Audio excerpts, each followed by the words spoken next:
Hermanos, ¿qué tal? Muy buenos días. Estamos ya a 1 de junio, es sábado, y leemos en el Evangelio de este día a San Marcos en el capítulo 11, versos del 27 al 33. En aquel tiempo Jesús y sus discípulos llegaron de nuevo a Jerusalén, y mientras Jesús caminaba por el templo se le acercaron los sumos sacerdotes, los escribas y los ancianos, y le preguntaron: ¿con qué autoridad haces todo esto? ¿Quién te ha dado autoridad para actuar así? Jesús le respondió: les voy a hacer una pregunta. Si me contestan, yo les diré con qué autoridad hago todo esto. ¿El bautismo de Juan era cosa de Dios o de los hombres? Contéstenme. Ellos se pusieron a razonar entre sí. Si le decimos que de Dios, nos dirá entonces: ¿por qué no le creyeron? Y si le decimos que de los hombres, pero como le tenían miedo a la multitud, pues todos consideraban a Juan como verdadero profeta, le respondieron a Jesús: no lo sabemos. Entonces Jesús les replicó: pues yo tampoco les diré con qué autoridad hago todo esto. Palabra del Señor. Gloria a ti, Señor Jesús. Mis hermanos, estamos ante un texto narrativo. Encontramos tres partes muy claras. La pregunta de las autoridades civiles y religiosas de aquel tiempo, porque están los ancianos, que eran la autoridad civil, están los sumos sacerdotes y los escribas, que eran la autoridad religiosa. Y le hacen una pregunta a Jesús, pero la pregunta es: ¿con qué autoridad haces esto? ¿Y qué es esto? Era cuando Jesús había expulsado a los vendedores del templo.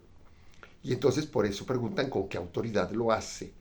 Y Jesús, la segunda parte de este texto es la respuesta de Jesús, que más bien es una pregunta sobre Juan el Bautista, si era cosa de Dios o de los hombres.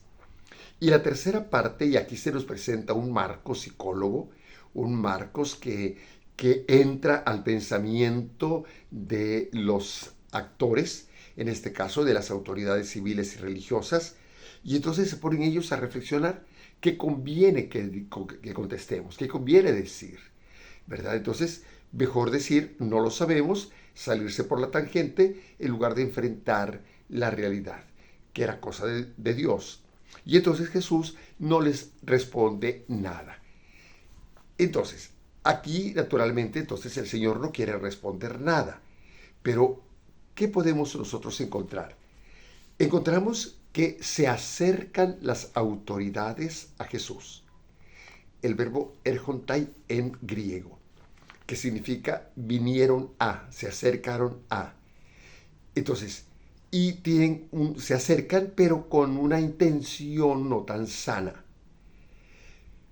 Cuando nosotros nos acercamos a Dios, cuando nosotros vamos a Dios, ¿con qué intenciones vamos? ¿Cuál es nuestra intención al acercarnos a Dios? Esa tendría que ser la pregunta, porque aquellos se acercaron, sí se acercaron a Dios, se acercaron a Jesús, pero al final se descubrió su pensamiento hipócrita. Mis hermanos, por eso pregunto, ¿cuál es la intención con que nos acercamos a Jesús? ¿Es algún interés o realmente es el amor a Él que nos lleva a acercarnos a Él? Ojalá que sea esto último. Mis hermanos, que Dios los bendiga, que Dios esté con ustedes y en su corazón, que nos acerquemos a Dios y a ese Dios que está en el pobre, que ese Dios que está en su palabra, ese Dios que está en los demás, ese Dios que está muy cerca de nosotros, que nos acerquemos a Él, ese Dios que está en la Eucaristía, como lo recordábamos ayer, día de Corpus Christi, día de Corpus Christi. Mis hermanos, que tengamos pues todas las buenas intenciones al acercarnos a Jesús. Dios con ustedes, en el nombre del Padre, del Hijo y del Espíritu Santo. Amén. Bendiciones.